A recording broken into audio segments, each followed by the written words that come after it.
So 5, 4, 3, 2, 1.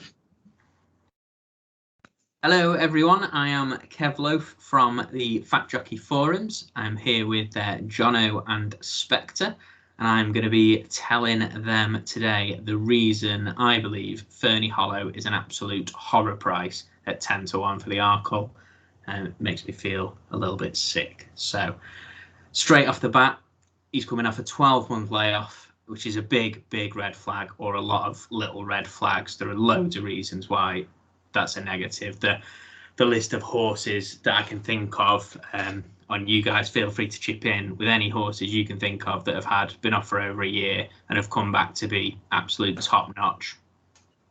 Was it Ansem that won the Stayers Hurdle after being off for a couple of years, and it was his first race back? About that. Coney, he came back. Coney would be a really good example. Yeah, good one, Joe. In fairness, Willie Mullins, I mean, he's brought back Vega, maybe not setback, but off the back of no run. Benny Deju. If there's one person that can do it, it's probably Willie Mullins.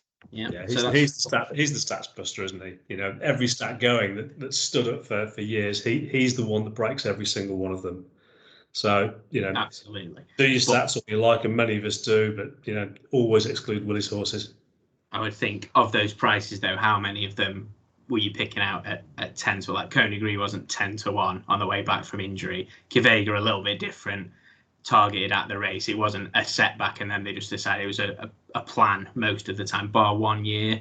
I think 1 year they were forced to do it, and then because that worked, he stuck to it. So I don't think that's the same personally as this Ferny Hollow situation, especially when he's not been over a fence yet. So for me, it's still a big red flag. It doesn't mean that he won't ever get there, but I think what we do need to do is just question that potential, whether the ability he had, if he gets back to that level, how good actually was that level from what we've seen. I mean, the horse has jumped 9 obstacles under rules so far and ran to an RPR of 147. Now, that's obviously not bad. He beating Bob Ollinger. That obviously the form's been franked, but on what he's done, he's run to 147. That's the same that Bally Adam ran to when he was beaten by Appreciate It. That was an RPR of 147 as well. The next time Appreciate It ran, he put up an RPR of 165, and that was in the Supreme, and he's absolutely walloped everything. So that isn't to say that Ferny Hollow couldn't have improved, or Bob Ollinger couldn't have improved from when they've met. That Ferny Hollow wouldn't improve. Of course, he may well do, but just to assume, and it's fact at 10 to 1, it's almost priced as if he's improved as much as those two did. And I think from what he's actually done is nowhere near the same that the other two have gone on to. And I think to assume that is really, really dangerous. Look, I think you're having to project lateral form, but you use ratings, whether it be official ratings or Racing Post ratings or any of the other services out there. What you're looking for is a base line for a horse. You know, the baseline of its ability. Where is it starting from? And you talked about Ferny Hollow's Racing Post rating of being 147. 147 as a Racing Post rating on a hurdles debut is nothing short of outstanding. And the thing is, when you start to make those comparisons, you know, and I'll accept right up front in terms of this debate, we can only talk in terms of potential here. You know, if he'd have had a full season last season, you know, what was he? What was he going to be? You know, we all believed he was going to the Supreme. I think most people thought he was the second coming, and I suspect still an awful lot of people think, you know, if he'd have performed, he'd have been in that Supreme, and Appreciated had gone to the Ballymore as had been intended, then there's no reason why he would not have put that field away, that Supreme field away, in exactly the same way as Appreciated. That's what I'm saying is dangerous, though. I think if you think for every, let's say Appreciate It he was second in the bumper to Ferny Hollow, who's gone on to be superb. For every Appreciate It, there must be like a Blue Sarri who people have overbet then the next season because he got so close to Envoy Allen, and he's just nowhere near as good. Like the fact it was a bumper run that people are pinning so much on, or a hurdles run when we're now going to be talking about fences. It's almost dismissing the fact that he's going out into a new code again. Like I don't think anyone would argue, or you would struggle to argue, that Ferny Hollow wouldn't have been at the business end of the top races. It's with a start like that. It fits the profile. So I'm not saying that couldn't have happened, but what I'm saying is to be priced at 10 to 1. He's single figures in a lot of places, but to be priced at 10 to 1 when you can get 3 to 1 on the horse that has been there and done it for the Arkle and appreciate it, there'd be no contest for me out of the two that I would bet on between those. The only thing is the bar third time lucky in a couple of horses, all the horses right now have that. I think Appreciate It will be very good over a fence, but we still don't know that. Pretty much all the horses in the market, we're still basing on a different discipline. So I think you've got to be open to, we have to judge Ferny Hollow not on, we can't judge him on any kind of chasing experience, just as we can't on Appreciate It. So I think if you John over here, because you've got, if we take that basis, the only horse that anybody's going to back is Third Time Lucky, isn't it? Because both Appreciate It and Ferny could be terrible jumpers of a fence. Yeah, I mean that's it. That is another Ferny Hollow. I mean, I rewatched Willie Mullins' stable tour talking about Ferny Hollow, and I think the exact quote was, "We'll pop him over a few fences and have a word with connections. I imagine we'll go novice chasing with him. If it doesn't work out, he can always go back hurdling." That to me does not strike of a man who thinks this is his Arkle horse. It's 10 to 1. I understand totally what Jono's saying there about him being a horse that, like, we don't know about any of the horses yet, and really the only one you can go off past years, horses won Supremes and gone on to be short prices for the Arkle. That doesn't really enhance Appreciate It's chances. However, when you're looking for a profile of a horse, Appreciate It would be way, way higher in the list than Ferny Hollow. And apart from, I mean, I don't know, other than it being, Willie Mullins has said he looks a bit like a chaser, which he said about plenty of horses, in like all the horses that are French and leggy look like chasers, but that isn't enough for him to be 10 to 1 at the top of the market based on winning a bumper race against a horse that's gone on to improve over obstacles and may improve again, and then a horse that he's beaten in Bob Olinger who's improved up in trip and again has improved for March. It's just that to be priced 10 to 1, he's shorter now than Third Time Lucky, which is, it must be based on bumper form, one hurdles run that I think when you mentioned before, like I think when I had a look, it was Blue Lord he's run to an RPR of 148 and 155. So I know he could have improved, but we're talking about 10 to 1 for a horse that should be 33 to 1 at the moment. He's only this price because he's Willie Mullins, which of course is a massive, massive, massive positive. And as someone who makes a book, it's not something that I'd be opposed to having to factor in that he may get shorter at some point. But on the face of it, if you're looking at the Arkle market and picking out Ferny Hollow as the best bet, then I suggest just moving on to the next race. I think that the challenge is slightly different than that, isn't it? You're talking about all of the sort of big names there. We talk about Ferny Hollow, we talk about Appreciate It, we talk about Bob Olinger. We're talking about all of those having never jumped a fence under rules. All of them have won their point to points, by the way. So we're not talking about horses that don't jump fences. That's not the case. They all have chasing experience, albeit in point to points. So when you're talking about those horses and you make some comparisons and you're trying to draw on some kind of baseline, you can't get away from the facts. And I understand the point that you make there, Kev. Why would you be comparing a bumper and why would you be comparing hurdles? Well, because you can't compare chases because none of them have jumped a fence and under rules. So the only evidence we've got is Racing Post ratings, official ratings, any other sort of rating service. But the thing that we've got with our eyes is the comparison of Ferny Hollow having beaten both of those two horses separately in two different disciplines. And therefore, there is no reason to believe why he can't perform at a similar level in the discipline that, I'm inclined to believe Willie when he says, he's a chaser. There's that, and that's absolutely right. However, we're talking about a horse that's 10-1.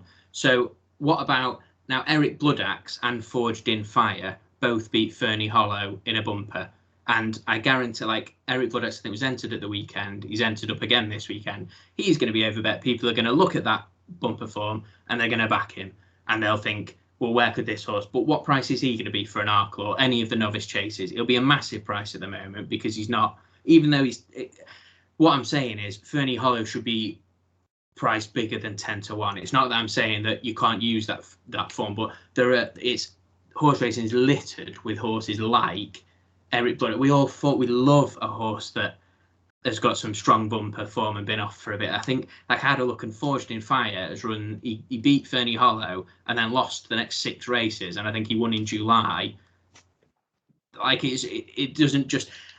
It's just not proven, and I think at 10-1 we're just not factoring in. I think this year that price of 10-1 is as bad as I've seen for any, even horses with potential. Last year, as a sort of final point, Captain Guinness last year was the hype horse, the one that we were all talking up. And granted, his form wasn't quite as good, but he was 25-1 for the Arkle, and everyone knew he was going chasing. Right profile with Henry de Bromhead, one that was supposed to be better for chasing, and in the end that didn't work out. But it was 25-1, not 10-1. And I think the main point is we're talking about, and 10-1 that's generous. Like, one of the bookies I've not heard of that's offering 10-1. There's one bookie that I'm aware of that's giving 10-1. The rest are single figures. We're talking single figures for a horse that should be 20-1 plus. Well, I don't agree with 20-1. I think he clearly comes with risks. I think any of us would be mad to say otherwise. But I just want to address a couple of those points that you raised there. I think the first one is using Forged in Fire and the Eric Bloodaxe bumpers. I don't think that is right, because he was as keen as anything in those races. They had to teach him how to settle. Yeah, you can say that about any break for 2 months, and don't know what Willie did, but he came back in February for that Fairyhouse bumper, and he was a different horse, and he was clearly a different horse again when he came into the Champion bumper. He was settled at the back. You probably wouldn't have noticed him in the first half of that race, if I'm really honest. He was quite a way up the pace. He was unfancied. Well, exactly. He wasn't fancied because people had the fingers burnt earlier, hadn't they? Because he was odds on with all that hype in those first 2 bumpers. People had their fingers burnt. Yeah, we all said. Yeah. I think you can't. You've got to remember how. I was probably one of them, to be fair. But the Champion bumper for me, proved that they taught him how to settle. He was a different racehorse, entirely from what we'd seen in the first half of the season. And the way he sort of powered through the second half of that race, him and Third Time Lucky, ironically, another horse that potentially we're talking about here in the Arkle, him and Third Time Lucky were, so far off the front of that pace. It was crazy. Okay. The way they came home, and ultimately he came home and stayed on to the line, showing pace on the way through. Was the time when you really thought, this horse is something. So what price? Sorry to interrupt you, mate. What price then? So Eric Bloodaxe, who's been off 12 months, he's got that bit of back form. What price if he bolts up this weekend? How short should he go? Because is that not the same as what Ferny Hollow? Like, say he runs to a 147 RPR. Are we not talking like? But what, I don't know what price he is for wherever, but like, he's not going to be 10-1 joint second favourite in the market. And I know he hasn't achieved as much, but essentially, I'm not disagreeing with what you're saying there. It's just that the point I was making about the horses, about Eric Bloodaxe, is he's got a similar profile at the moment. Not quite as good, but it's similar. But he's a massive. It'll be any price you wanted. Yeah, sure. Unless people are getting a little bit carried away. And to be fair, I just backtrack. I think Ferny Hollow went off 11-1. I thought he was loads bigger than that on the day. I think for me, picking horses like Eric Bloodaxe, I mean, you could go back to Appreciate's first bumper run, got beaten in third, I would argue these horses have shown more, Assemble and Escalane, but I mean that was a 2 mile bumper. If you just stopped it there, you'd go, well, he then stepped up to a 2 mile 4 bumper. I mean, you could pick holes on that. He wouldn't have looked a superstar, appreciate it, but things fell into place. And come Leopardstown, just demolished the field at Dublin Racing Festival. Unlucky against Ferny Hollow. I think both of them, that first, and obviously in Ferny Hollow's case, first couple of bumper runs, chalk and cheese for what they both achieved. I think actually they're almost carbon copies of each other. Both of them on their first 2 bumpers were as keen as anything. Yeah. Appreciate it turned over by Assemble, didn't it? In its first bumper. Yeah. So this is kind of is my point though, that like even talking about these bumper runs when even during their bumper season they can go from being nothing to being a star or looking like a star. For me, the relevance of Appreciate It and Ferny Hollow in that champion bumper is so small for if they clashed over a fence. I honestly don't think I'd even factor it in that Ferny Hollow, it's not like I'd start, well, Ferny Hollow must be slightly ahead because he was ahead in their bumper, and then I'd work backwards going, but Appreciate It achieved more over hurdles, and it'd get nowhere near. So for him to be 10 to 1 based on what he's done, and I think the 10 to 1 price factors in all the points that you're making about the potential that he has, and that's exactly it. He's priced on his potential, which is obvious to see, but it's obviously not been missed by the bookies at all. I think to sum up, like, he's not certain that he's retained his ability. He's not certain to go chasing. He's not certain to run at 2 miles, even if he did. He's not certain to have improved as much as Bob Ollinger. He's not certain to confirm that bumper form with Appreciate It. He's not certain to even make it to the festival in March like any horse is, and he's certainly not a good bet at 10 to 1 in the Arkle. Look, the issue I have with the price, and there is part of me that agrees with you, because if I knew he was going to the Arkle, I'm okay with the price. Because when you look at the potential players in that market, number one, we know there'll be very few horses turn up. If you have one bet in the Arkle, typically, if you've got a small number of horses, you end up with a small number of horses in that market because you have 1 or 2 really classy horses. We know that we've got at least one and Appreciate It, and therefore, there's going to be probably 2 or 3. I'll use the word credible in inverted commas, rivals, and then you might have 2 or 3 trying to pick up some prize money along the way. The thing for me is, if you knew he was going, 10 to 1 for him to place in possibly a 6 or 7 runner race, I think is probably outstanding value. The point of view of retaining ability is a pertinent one, because actually currently what we know, or what we assume the next best horse to Appreciate It to be, is Third Time Lucky. Now, on basic ability, I think we probably agree there's a fair chance, should he retain his ability, that Ferny Hollow is probably fundamentally a better horse. What we don't know is, over fences, who is likely to be the better horse between Appreciate It and Ferny Hollow. I understand Ferny Hollow comes with risks. At 10 to 1, in what I think probably would ultimately amount to a 2-horse race, I think that's a fair enough price. The problem I have is the uncertainty of where he'll end up at the festival. So clearly there's talk about him going up in trip, potentially to go and meet Bob Ollinger. You've looked back at that Goran race, which was a bit of a war in heavy ground. That's where he picked up his injury. I think it's probably fair to say the vast majority of people were in the Bob Ollinger camp that day.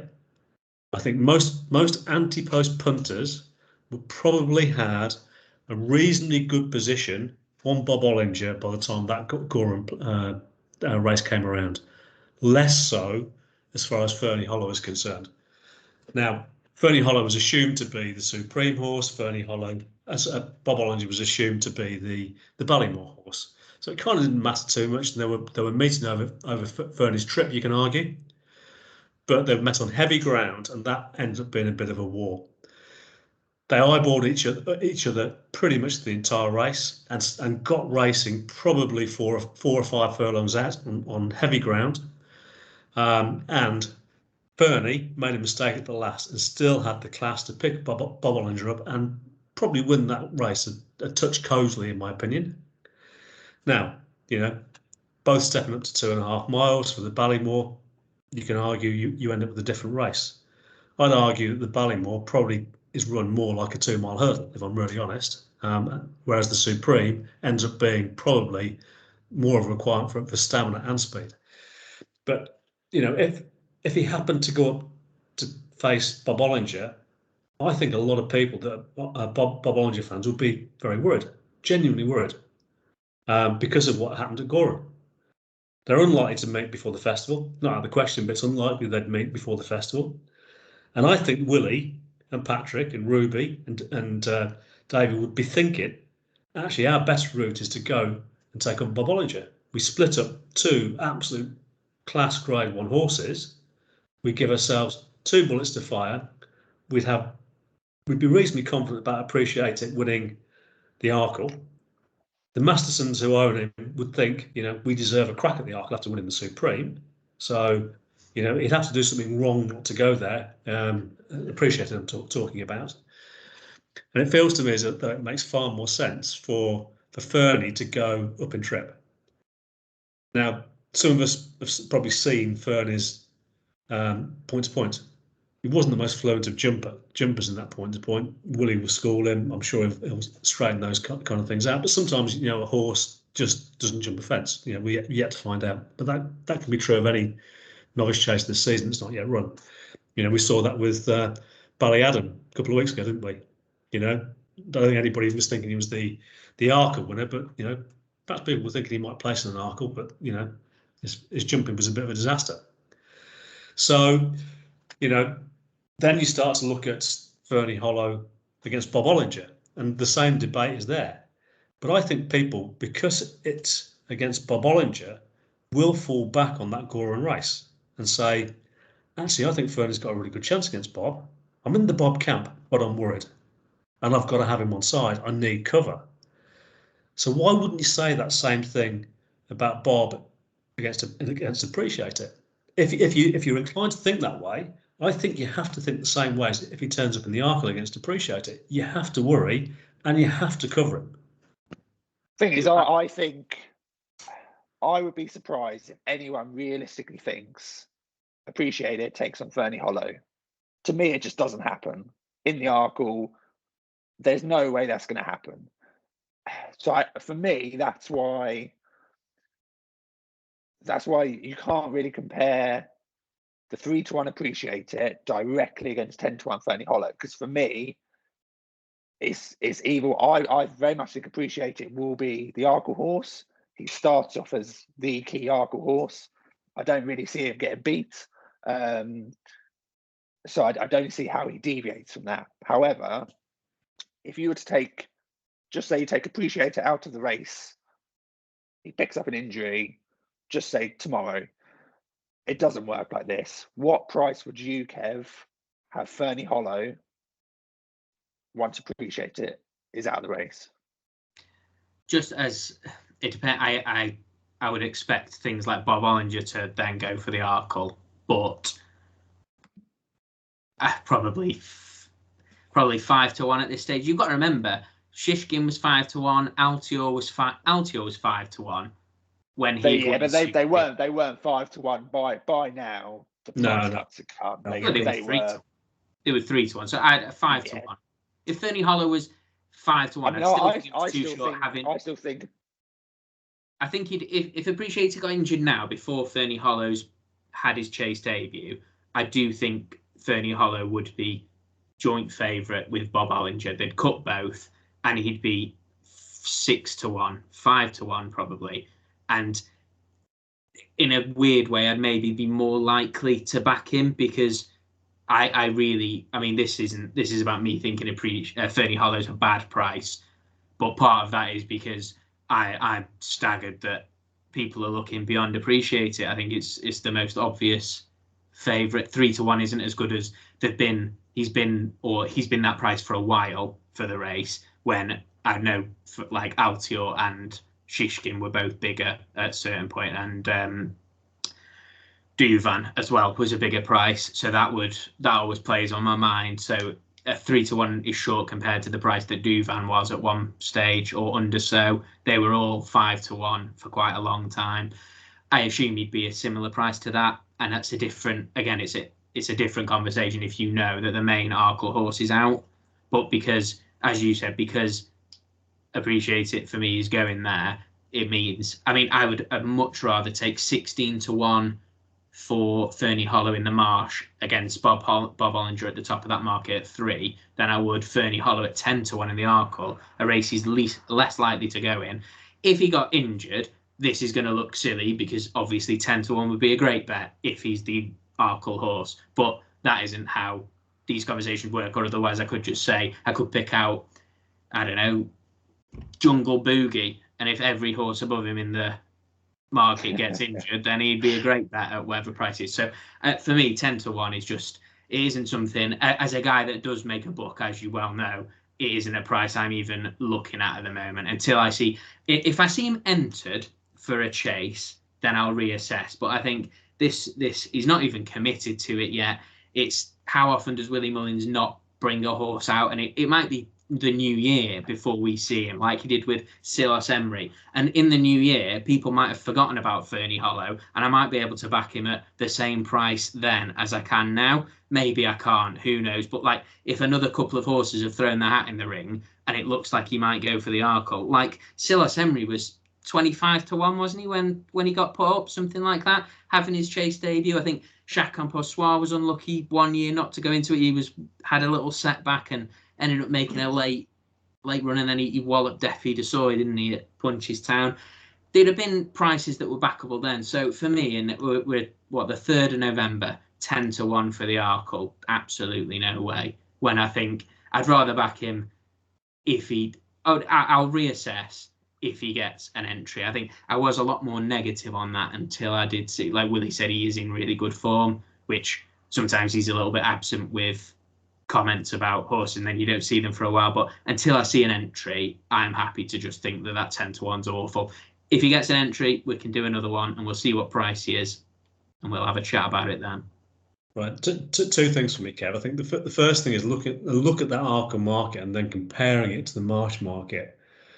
The Marsh is significantly more deep than the Arkle market, because what you're really talking about in the Arkle at the moment, let's say Ferny's not in that market, and you take all of the others that are unlikely to run there.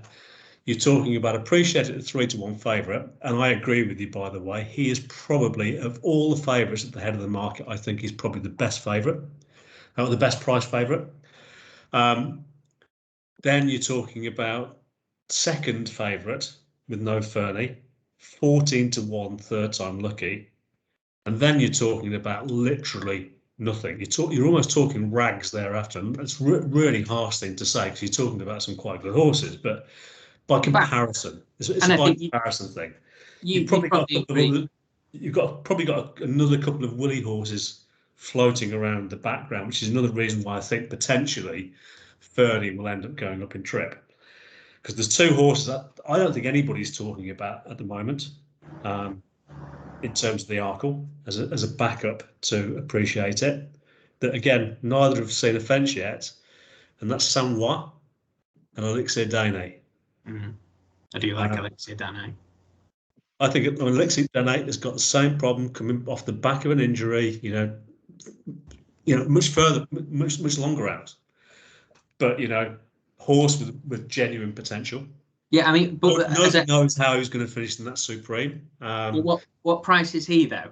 Because he's a horse that I put up last year plenty of times. He was my Arkle horse for a long time. He's 50 to 1. Well, he's 40 no runner no bet, which I think is the bet that you take. You wouldn't take 50 without no runner no bet, I don't think. No, you wouldn't now. But what I'm saying, that's a big price for a horse that's got a lot of attention. Like Sanois, it's this 10 to 1. I think, to be fair, it sounds like you're agreeing with me from what I can see. No, but I may agree on a slightly different subject. I actually think you put him in that market, then I think 10-1 is actually fair enough. Is it outstanding value? No, but actually in the context of that market, I think that price is okay. 16-1 in the Marsh, however, I think actually is less value, because you look at the horses he's got to beat in that in the Marsh. That is a much tougher race. What? There's far more depth to it. What are we talking in the Marsh? That's well, you've got two at the top in terms of Bob Ollinger and Mydrogo. Mydrogo? Come on. Have you not watched Mydrogo? You must have missed his season. I'm not a fan either, I've got to say. Come on, this is sham blue all over again, and all these single figures. Not having that. The reason I'm not having that with Mydrogo is that he's already been around Cheltenham, so we know that he acts around the course. People are talking about I Am Maximus being the second coming and winning the Supreme. And Mydrogo was just probably poorly positioned. There was probably nothing between those two horses at that same stage of their career. Honestly, Mydrogo was. If you replace Mydrogo's name with Protectorat, or even at Cheltenham, all this stuff, you looked amazing. Honestly, Mydrogo will not be single figures for the Marsh. He'll be an absolute rag by the time we get there. He was. What in the UK is going to beat him then? I don't care about what's going to be in the UK. Someone in the UK is going to beat him before the festival for him to. Brave Man's Game. I think there's a reason why Mydrogo was running at Kelso last March. I think there's a reason for that. Honestly, 8-1 that is. That's the next debate. If it will do Mydrogo, he'll be double figures if he even runs. If he's a worry for Ferny Hollow, if I knew Ferny Hollow was going there and you offered me 8-1 Mydrogo, or even honestly, I'd rather chance Ferny Hollow at 16 than Mydrogo at 8. I think if they met, Ferny Hollow would be short of price. If they met in a match now, Ferny Hollow would get backed into favourite and he'd probably win. Did you see what I did there? He'd start. Now relate that argument straight back to the Arkle. Yeah. To be fair, the one thing, if you did say if I knew Ferny Hollow was running in the Arkle, I would back him at 10-1, just based on the way that I bet. I would back him because he would go off shorter and he would be in the 3 if he got round, in my opinion. But that is again based on he's priced on that 10-1. If I knew he was running there, takes a lot of the trouble of anti-post away, which we obviously don't know he's running there, and there's enough doubt for me to think 10-1 is not a good bet. If it was 10-1 non-runner no bet, we wouldn't be having this debate. Having said that, you would be very surprised if he didn't start out over 2 miles. He then goes and wins over 2 miles. What price is he? Yeah, sure. Yeah, he would. So again, looking at this moment in time, he's going to 5-1, 6-1 after his first run. So I will reassess that when he gets a chase entry. If he gets a chase entry, I'd have a look at it again and see how the land lies then. But I don't know when he'll be out. Or did he mention? This brings me to the point where there's an element that I agree with you. What was that? If you still got that Willie Mullins statement that you mentioned before, what were his exact words? The one it's from the Sporting Life website. It was we'll pop him over a few fences and have a word with connections. I imagine we'll go novice chasing with him. If it doesn't work out, he can always go back hurdling. Okay, so herein lies the problem that I have with Ferny Hollow. So that statement that was published on Saturday, which means the statement was probably within a day or two of that. So we're talking about just turning into the start of November, and Willie's saying, I imagine we'll pop him over a few fences. So, look, a couple of days later, maybe he's done that. But we're talking about the start of November. He's not even schooled him over fences at that point. So he's not going for a chasing debut anytime soon. We're not going to be seeing him out in the next month. You wouldn't think. But maybe I'm wrong. But then that's then taking us into December. Once we get into December, he's either starting off somewhere low key, or he's straight into the deep end at Christmas. He's not doing both, is he? A horse that's gone over 9 obstacles under rules is not going high profile to start. Exactly. He'll be low profile. Exactly. And now we're talking about his debut being potentially some point in December. He's then got to get him fresh enough, should we say, to win a Grade 1 Open novice in the middle of March. So you've got to say, on his current programme, if he starts out as late as it looks as though he's going to, it would be a rush to get 3 chases into him. He's more likely to have 2. For a horse that is so inexperienced, this is the challenge that I have with him. Yeah, to be That fair, doesn't matter whether it's the Marsh or whether it's the Arkle. In fairness, you look at who he's got to face off the back of that level of experience. That's what concerns me. In fairness, I'd be slightly worried about. I know we all do it, but picking.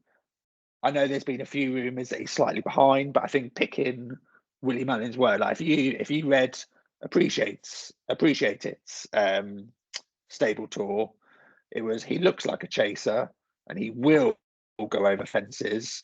He can always go back over hurdles if things don't work out for him. But to look at him, you'd think he's a chaser.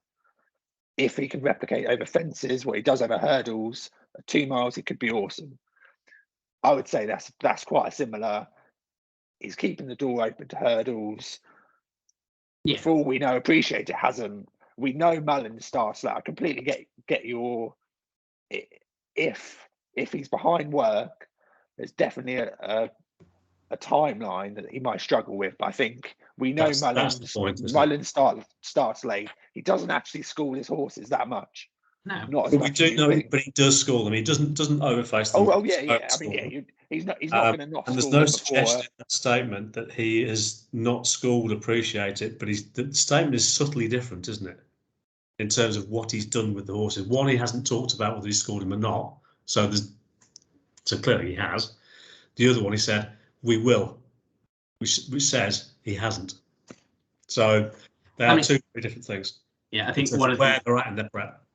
As this is going to go out on the forum, and obviously people remember, like with like Silas Emery or Chacon Passoir, like I was quite happy for them to go into the Arkle after 1 run for Willie Mullins, and I would have backed them and been perfectly happy to do that. So if Ferny Hollow did have 1 run and end up in the Arkle, it's not something that I wouldn't back lows down the line, but I just wouldn't be looking at backing him until he's got an entry. But Silas Emery had lots of experience prior to that. That's the difference. The only horse that I can think of that's gone into an Arkle on what felt like not enough prep was Well Chief. Don't say his name. You're going to say Western Warhorse? No, Well Chief. Well Chief only had 2 chases, didn't he? And they were both quite late, I think, from memory. I mean, again, that the only reason I would get tempted at that point is because it was Willie Mullins. Western Warhorse, same trainer, the pipes. Yeah, you're both going to get banned for life for mentioning that. That's an unbelievable. They'll switch off the podcast. That's now. it. We're gone. All listeners gone.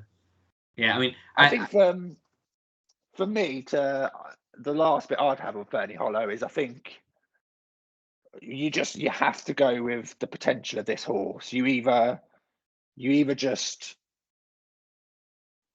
say no, I'm not touching him. I mean, you're never going to get a price of him.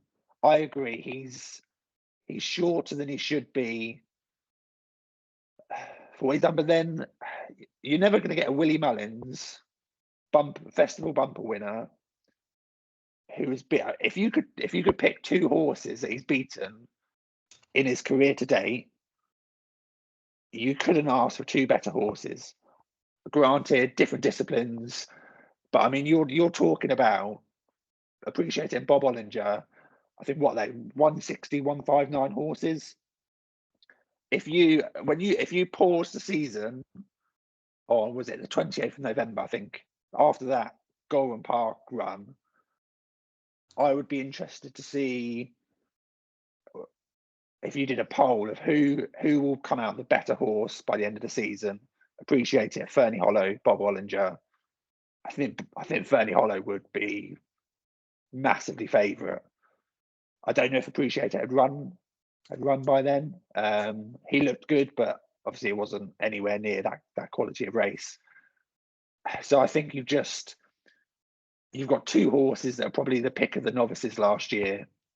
He's beaten them both over different disciplines, but that's all you can go on. It's a Willie Mullins horse. He's never ever going to be. I think probably 16 to 1 in an Arkle might be the best you could ever hope for.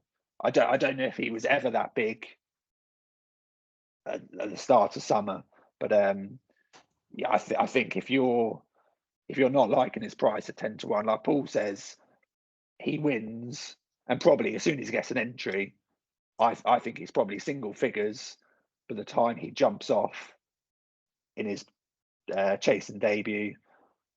He very likely wins, and then you're chasing it. Then you basically kind of go, well, I'm not touching him. Yeah, that is the challenge. I think the question you posed there is a great one to put up as a poll on the forum. My feeling is that recency bias will take over. I think people tend to get in a camp, don't they? So people love Appreciate It. People love Bob Olinger because of what happened last season, and lots of people won a lot of money on those two horses last season. People only lost money on Ferny Hollow because he got injured. So I think he'd probably end up third in your poll. But actually, I agree with you, Jono. In terms of potential, in terms of where they may have ended up at the end of last season, I think there's enough evidence to suggest that Ferny Hollow would have been the better of the three. We'll never know the answer to the question. Do you know what I think? I think you should put that poll up. If Ferny Hollow had won the Supreme, and let's say Appreciate It won the Ballymore, like I very much thought, I would still fancy Appreciate It to be the best of those three horses by the end of this season. I think he is the one that is going to improve the most again. So, like, whatever people thought, how good Appreciate It was over 2 miles, we may never have seen. So we may never have seen how good he's going to be as a 2 mile chaser, and I think that's amazing. I think he's going to be the best. I would fancy him to beat Bob Olinger, and I think he's clearly ahead of Ferny Hollow now. I think as bumper horses, when Appreciate It was the one that they were all so hot on, they expected him to be better over obstacles, and Ferny Hollow beat him, and perfectly valid, threw himself back into the limelight. But I think longer term, they've always thought Appreciate It was going to be this star staying chaser, and I don't think that's unreasonable that he will still end up the best of those three horses, and that's where I sit with them at the moment. So I probably am biased towards Appreciate It somewhat, but I'll be really disappointed if he isn't as good as I think he is, and I think he's better than Bob Olinger and Ferny Hollow. But look, I think it would be great to get off the back of this podcast, when this podcast goes on to the forum, I think that poll needs to go up. If Ferny Hollow hadn't been injured and seen his season out, which of those three horses would you regard as being the best novice hurdler for the season? What do you think would have happened? I think that's a great poll. I think the second poll we have to put out off the back of this debate, by the way, which has been really enjoyable, is I don't think we need to ask the question. I think we need to ask the question: have you backed Ferny Hollow in a novice chase? Yes or no? And I'd love to see the answer to that question from what the consensus is on the forum in terms of what people have done so far. I would like to guess. Don't guess. Let's see the answer. I mean, I do think. Yeah, I mean, I've been arguing about Ferny Hollow. His price actually is semi-warranted, but I think as well, I think you just got to clarify that. Yeah, Appreciate It. I think we've all said 3 to 1 Appreciate It that's massive. Yeah, that's that for me. I think we're all agreed on that. That's the one thing that we've agreed on in this debate is that 3 to 1 for Appreciate It is probably the best value of all of the shorter price favourites in the market. Sounds like we've agreed on something. Good time to stop recording. Absolutely. Cheers, guys. Cheers, guys.